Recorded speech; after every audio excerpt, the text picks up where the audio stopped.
Now, Jill and I have worked together several different events now. She was recently recognized on Forbes and Huffington Post for being in the top 30. She's actually in the top 3 social selling experts in the world. So this is about as good as it gets right here. Let's welcome Jill. Thank you for joining us. Thanks, Ken. Thank you so much. I'm excited to be here today. I'm going to run through about 3 hours of content in 15 minutes. So strap in, get ready. We're going to talk about social selling. The ABCs of social selling: always be connecting. Your network is your net worth. So always be expanding and growing your professional network. I can't tell you what social selling is or how to do it until you understand why. The why of social selling: it helps you build pipeline, it helps you make quota, it improves renewal rates, and it also increases forecast accuracy. In sales, the rubber meets the road with revenue, and pipeline saves lives. And the data is in, and it shows that leveraging the power of social helps accelerate relationships and deepen relationships with customers. 45% more opportunities when you have a high social selling index. This is a data point via LinkedIn. And not only do you have more opportunities when you have a high social selling index, you also are 51% more likely to hit quota. So with sales, I always start with what they care about, and they care about pipeline and revenue. But the other why is you don't have a frickin' choice. 92% of B2B buyers start their search on the web. My best friend is here with me today. Right here, Google. Google is with me, highly reliable, super accurate, very responsive. I love my husband, but Google is my best friend. 82% of the world's online population can be reached via social networks. Let me tell you, I don't teach salespeople about social media. Media is crowded, confusing, chaotic, noisy. It's the wild, wild west of the World Wide Web. Social networks like LinkedIn, like Twitter, layer on 2 primary things: identity, who Ken Krogh is, where he's worked, what his skills are, where he lives, and not only identity, but relationships. To whom is he connected? Who's in his circle of trust? What groups is he a member of? And who influences him? So social networks, not social media. And this is all about being where the buyer is. I always say be where your buyers are: offline at events like this, online in social networks, hashtag all the time. And the reality is that salespeople are being replaced by search engines and social networks. This is a widely quoted stat that buyers are anywhere between 57 and 70% through their buying process before they engage with sales.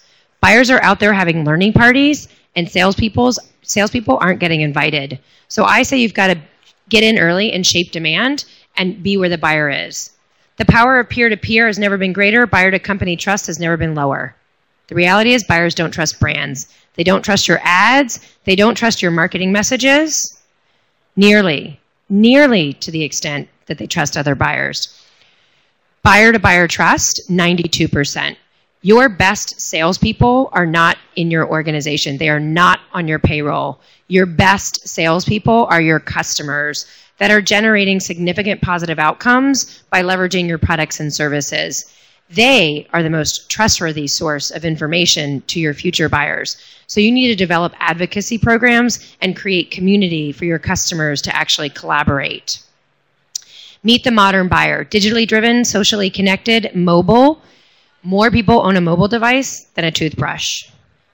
That's frightening. Frightening. The modern buyer is empowered. She has unlimited access to information, to experts, to analysts, consultants, to third-party experts, to bacon-eating unicorns, to ninjas and gurus. And what's happening is salespeople who are present but also engaged in social networks are the ones who are earning the access to the buyers. Otherwise, the buyer shuts the salesperson out. Here's the deal.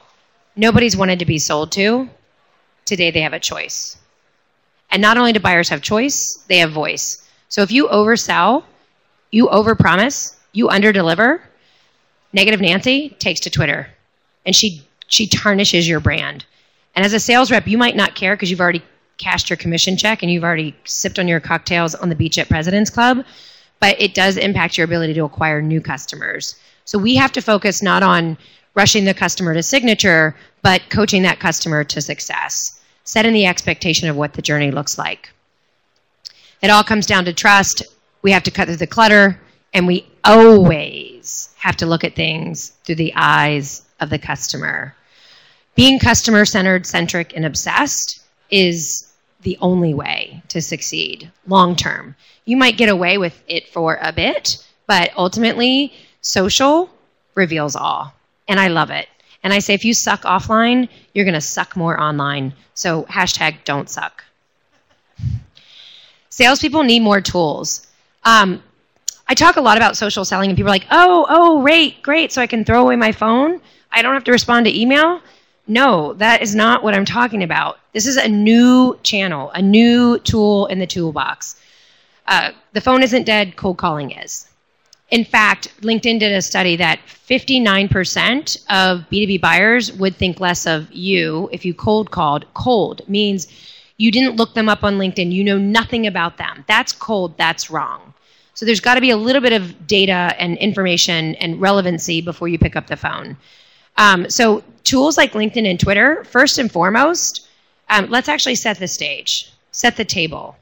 Social selling, using social networks, LinkedIn, Twitter, to do research on the buyer, the buying committee, and their sphere of influence to be relevant to the buyer, the buying committee, and their sphere of influence to build relationships. That's what good selling's always been about. People buy from people they know, they like, they trust. Nobody likes or trusts the quota crusher. So when you look at LinkedIn through the eyes of the customer, are you telling the customer that you're a quota crusher, that you're an expert negotiator, that you are a President's Club winner? Ding! The buyer doesn't care. Actually, the buyer is like running because the buyer wants to know how you can help her achieve her business outcomes. And your quota crushing capabilities doesn't meet it. So it's to be relevant, to build relationships that ultimately not only drive revenue, but customer lifetime value and advocacy. I have 5 pillars, practices, principles of social selling. We need structure, and once we have a belief that social is a channel where we can connect with our buyers, well, first we can find them, where we can listen to them, we can relate to them, we can connect with them, we can engage with them, and then we can ultimately amplify them. What's this path? Now we have this belief that social is a channel I need to leverage. What are my new behaviors, right? Like, what do I need to do differently every day when I wake up? And so the first thing you do is move from resume to digital reputation. I always say, you have your dream job at InsideSales.com. Now you need to keep it. And the way you keep it is by acquiring new customers and making them successful. So use your LinkedIn profile as a way to build that relationship, earn that trust from the customer. And so we really talk about not only doing that via LinkedIn, but also Twitter. And I know that a lot of people are like, oh my God, is she really going to tell me I have to be in sales and use Twitter? Minimum research. One of my clients, GE, Beth Comstock, the CMO, I hope she doesn't see this. I actually have it set up that anytime Beth sends a tweet, I get notified in real time. I want to know where my customer is. I want to know what my customer cares about. I want to know what is top of mind for her. I want to know what event she's attending so that I can better understand my customer, so that I can build a better relationship with her. I'm not talking about social slutty or social stalking, but I am talking about research to be relevant, to build relationships that drive revenue. Number 2, ABC, always be connecting. Here's the thing. I've been at Dreamforce for the past couple days. I got stacks of business cards. Stacks. What am I going to do with these business cards? These are new LinkedIn connections. So I then send a personalized note. I look up the individual on LinkedIn. I send a personalized note. Nice to meet you at Dreamforce. Awesome talking to you about the modern buyer. Oh my God, things have changed. I'd be honored to be in your network and delighted to have you in mine. Can we connect? I'm not pitching. I'm not asking for a meeting. I'm just making that initial contact. I then invite him to connect, and then I go, look, is he on Twitter? If he's on Twitter, I might follow him. What's he tweeting about? I'm getting in the head of the customer. I'm learning who he is. I might retweet something that he's tweeted about. I'm amplifying his voice. He wants me to do that. If you're out there tweeting, you want retweets. I'm an addict. I am a social networking addict. I'm addicted to likes, comments, retweets, shares, favorites, and comments. And the reason I'm addicted to those things is because it means that the information I'm sharing across my social networks is of value to the people in my networks. This isn't about popularity. Well, maybe it is. No, it's really about adding value. And the more you sell and serve, the more you serve and help, the more you will sell. The best salespeople serve and help their buyers. And ultimately down the road, what that means is revenue. But it's not about selling first. It's about serving and helping. Brings me to my third point, content. I teach salespeople how to read what their buyers read. And I teach them then to share that content across their social networks. Relevant content. And if all they ever did was share company branded content, awful. So I say, I'm done with OPC. Yeah, you know me. I'm done with other people's content. I use the content from the experts, the third parties, the journalists, the bloggers, the bacon-eating unicorn ninjas, and I leverage their content and I share that content because that's content that educates and informs my buyer. And all of a sudden I become this valuable source of information. I'm not a hunter. I'm not a farmer. I'm a magnet. I'm a magnet for buyers because they know I'm not going to jam my sales process down their throat. They know that I'm going to help them buy and I'm going to help them achieve success. Number 4, listening. Social listening for leads. Oh my goody golly goodish. There is so much great conversation happening on the social web that salespeople are oblivious to. They don't know that their customers are out there tweeting about what they care about, tweeting about events that they're attending, tweeting about reports that they're reading. That is the way to build a better relationship, better understand that buyer. So listening for leads, it's even as simple as job change alerts, right? So maybe, here we go, maybe you're working a deal at a company, let's call it Dell, and you sell into the marketing operations department, and there's a new person who joins Dell from a previous company with marketing operations in their title. If that person is a raving fan of your competitor's product, Houston, you have a problem. And the sooner you know about it, the better you can manage it. So listening for job change alerts and triggers and really thinking about how all of this fits into your ability to build relationships and drive revenue. I am going to hop to my 4th pillar, which is measure meaningful metrics. At first, it's hard to measure. What do we need to measure? Is it like number of connections? Well, if it's the number of connections, then the salespeople go out and they connect with everybody. But at least it's an indicator of starting to actually do this new behavior. Is it number of people that are following on Twitter? Again, we've got to be careful about that. But ultimately, we have to figure out a way to show how we're using social to build pipeline and drive revenue. I can't tell if I'm out of time or not, but I'm going to talk real quickly about the art of a LinkedIn invite. Great, it's not moving though, so I'm like, time is standing still. Wow, we are... I'm outside of time. Okay, time doesn't matter. The art of a LinkedIn invite. Let me take an offline situation and bring it online. I did a keynote for GE Capital. John Sabino, awesome, amazing guy. He was in the keynote video for the Analytics Cloud. And he brought me in and I did a keynote. He appreciated what I had to share. The team, the 130 leaders, loved it. I'm not bragging. My daughter always tells me I'm bragging. I'm just telling the truth. So he sends a note to Beth Comstock and others at GE saying, look, we need to get this message broader across GE. And on the email, there are a bunch of these people copied. I didn't know who they were. Lee Cooper, I didn't know who he was. So I go look him up on LinkedIn. Bada bing, bada bang, he's the chief commercial officer for sales and marketing for all of GE. Is that someone I should know? Absolutely. So how do I get to know him? I go to Google, my best friend. I search Lee Cooper. I find a video of Lee being interviewed about what makes a great commercial leader. I listen to the video. I take notes. I use his words when I send him an invite to connect on LinkedIn, and I say, nice to meet you, showing credibility. Hey, Sabino introduced us.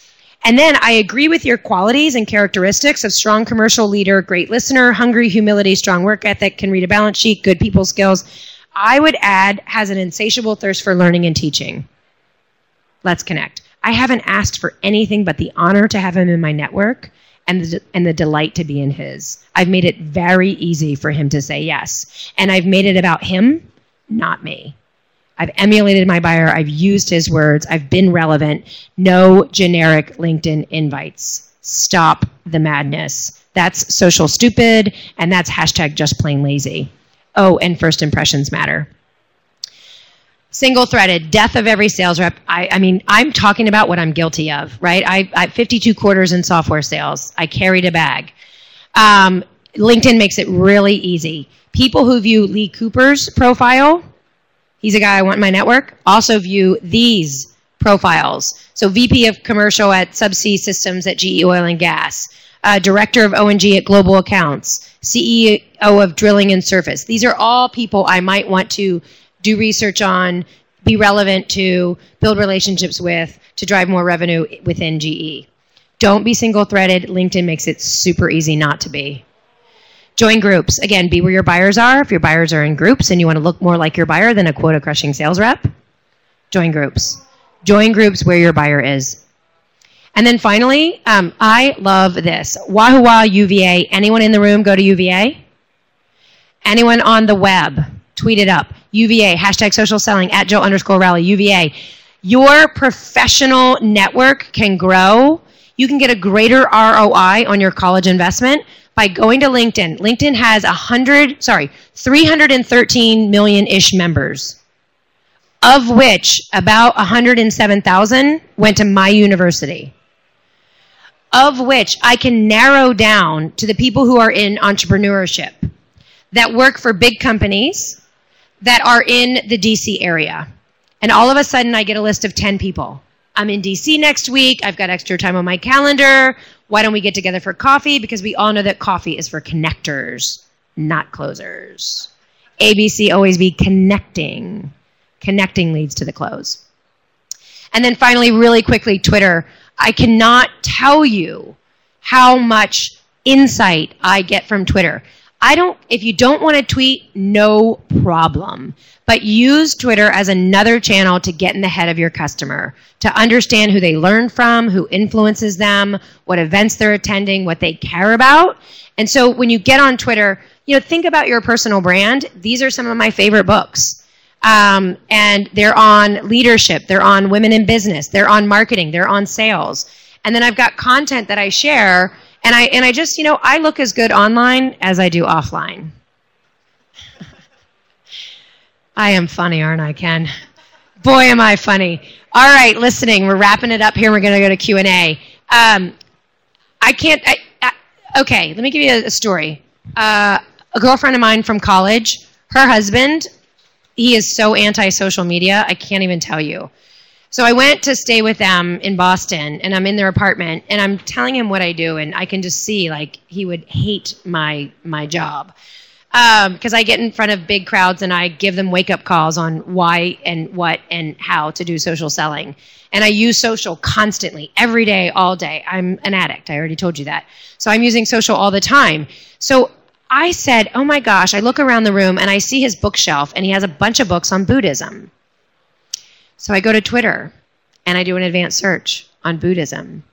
And all of a sudden, there's information and people and content and conversations about a topic that he cares deeply. And now he sees Twitter from a different perspective. Think about any topic that might be relevant to your customer, to the buying committee.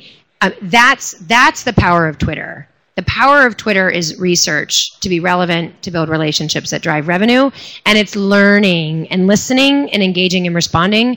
And I really can't, there's so much more on the topic that I don't have time to go into.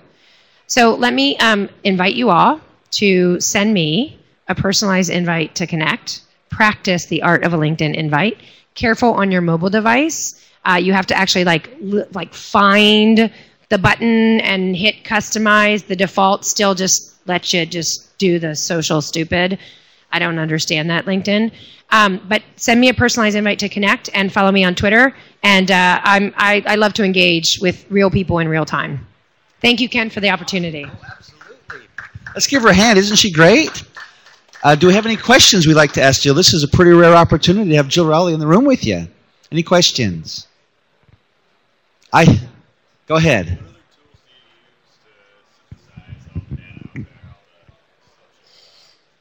Yeah, great question. What's your name? Zach, where are you from? Oh, great. Yeah, I know Burton Goldfield. TriNet was one of my original Eloqua customers. Don't know if you guys are still using it or not. Yeah. Oh, yeah, you are. Okay, so good. So other tools that I use there are a couple apps that are either out there or being built. A company, it's still private beta, but it's ACCOMPANI. And what it does is I log into the app and it has like news about people in my network. And then it has their social activity, like what they're tweeting about. Like it's full of Mark Benioff this morning. Like he's like boom, boom, all in my app. And then it ties to my calendar and it serves up information about the people I'm getting ready to meet with. And so like right before I'm getting to go in a meeting, I can really quickly do some due diligence on that person, on their company, on the industry. And so a company, ACCOMPANI, something that they just launched at Dreamforce, a company called Nudge. Nudge. And it's about like nudging you with good content that you can share to circle back, check in with someone that you might have a weak tie relationship with. And it's just really feeding up. They've got human machine learning, like generating all this good data to alert you. Some people use Buffer. I don't use it. Funnel Flyer? Funnel Fire, Fire Funnel, Fire Funnel. Actually, no, but I am.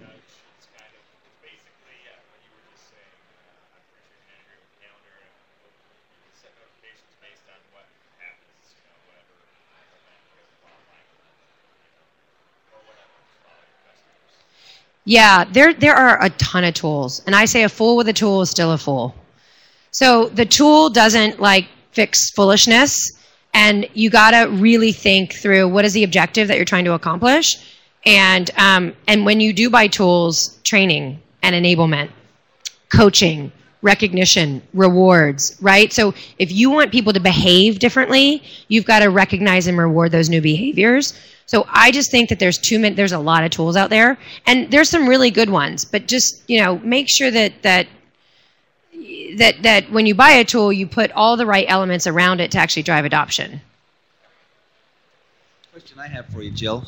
We get asked a lot about the premium version of LinkedIn, the new Sales Navigator. What are your thoughts on the investment for that? Yeah.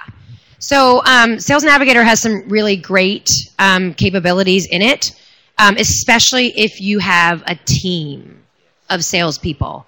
And so what it does is it actually says, what's your name? Peter?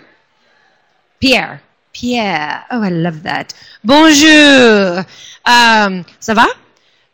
So Pierre is working an account, and he needs to get connected with Beth Comstock at GE.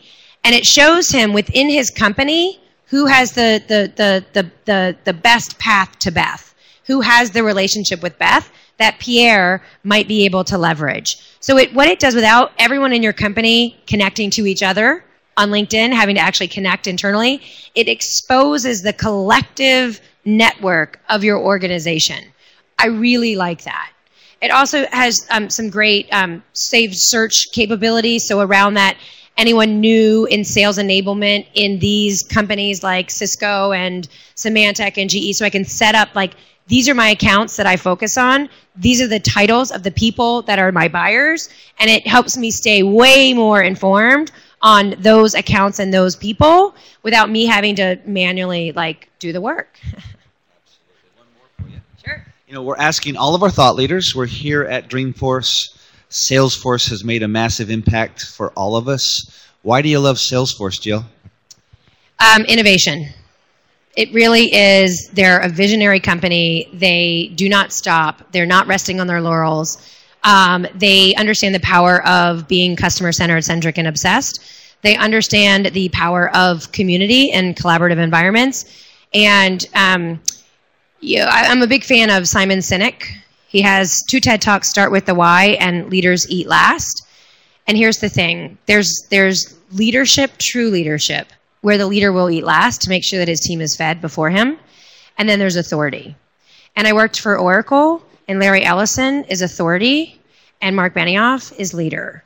And that makes a difference. We want to work for companies that have purpose beyond profit, and we want to work for companies that make money that matters. And the fact that, maybe this is a little crazy, like this is getting too big. Dreamforce is huge. So it's a big party and it's really big, but the foundational, like what drives the business around giving back. And I think, Zig Ziglar said it best, you will get all you want in life if you help enough other people get what they want. And I think Salesforce is role modeling that for us. Absolutely. Boy, I feel exactly the same. There's so many people who are still even getting a picture for their profile and the very basics, and they're wondering, should I jump in? In fact, research is showing that's still the lion's share of everybody. So just a couple quick minutes. Someone's a newbie just beginning. Where do they start? What do they do first? Yeah, so go use my best friend. Seriously, Google LinkedIn, perfect LinkedIn profile. There are like infographics and there are articles. I actually blog on the topic as well on LinkedIn and HubSpot. But it's like, what are the elements of a perfect LinkedIn profile? Some of you already got the handout, but for those who are on the web, Google. So you need a professional photo. Your headline right here, this isn't your title. People are not attracted to salespeople. It's just the reality of where we are right now. So why promote that you're a sales rep at TriNet versus you are passionate about helping companies manage their talent, manage, grow, retain, enable their talent. That's a lot more attractive, right? Hunter, farmer, magnet, that's a lot more attractive. So the headline, shorten the URL right here, own your brand. It's becoming more and more important. You are what you publish. You are what you tweet, not what you eat. I guess you're a little bit of both. So shorten your URL and clean this up, right? The generic says company website. And if I worked for a big company like GE, I wouldn't actually want to drive someone to GE.com because they would get lost. So maybe it's a specific section or a blog or a customer testimonial page or a resource center. So think more about where you're driving people. And then rich media, you can put rich media like videos and infographics and ebooks. And we're visual people, like visually appealing, emotionally engaging. Here's the thing, be authentic. This is not modern trickery, right? So you have to be authentic and tell a story. So summary section of your LinkedIn, tell a story. Have your mom tell you what she loves about you, what she knows you're passionate about, what you stand for, and then like be human. This isn't like, oh, Mr. Ken Krogh, da da da. No, be human because people buy from people they know they trust, and the more human you are, the more they're going to want to engage with you. Those are a few. I got one more for you. Okay. It's not very often you get Jill, okay? So when you get a chance, ask her everything you can. So here's one more, and I get this a lot. I'm sure you do as well. People say, I don't know how to write. I'm not a good writer, but I still want to get content out there. Is it okay to use other people's? Is it okay to, what can you do if you're not a great writer? So I struggle, literally. My ninth grade, I think, teacher gave me a D I was in AP English, he gave me a D. I literally have not gotten over it. So, I'm a more math-minded person. I was a finance major. I am a talker, as you can probably tell. So here's what I do. I talk and then transcribe. So if you've got great ideas, talk it, transcribe it. But like I said, I'm down with OPC. Yeah, you know me. I'm down with other people's content. So Ken, I use your content, right? I share that content because it's good content that I know my followers would appreciate and learn from. So I'm a curator. I'm more a curator than a creator. I have become a creator because I need to, but it is not natural for me. So I use other people's content and I talk it and then people transcribe it. Wonderful, wonderful. Great. Let's give her a hand, you guys. Thank you. We'll be right out in the hall if you have any more questions. We've got our little Dreamforce. Oh, wait. I forgot. Oh. I have to say something about Jill. She is one of the best keynote speakers on the planet, okay? So if you guys are driving an event. If your sales force needs someone world class to speak, there is nobody better than Jill. So keep her in mind. I have to say that every now and again you meet a rare person who is what they say they are. And Jill is. You know, one of her favorite things is giving back. Not for the sake of anything in return, just giving back to give back. And that's who she is. So thanks, Jill. You're awesome. Give her one more hand, you guys. All right.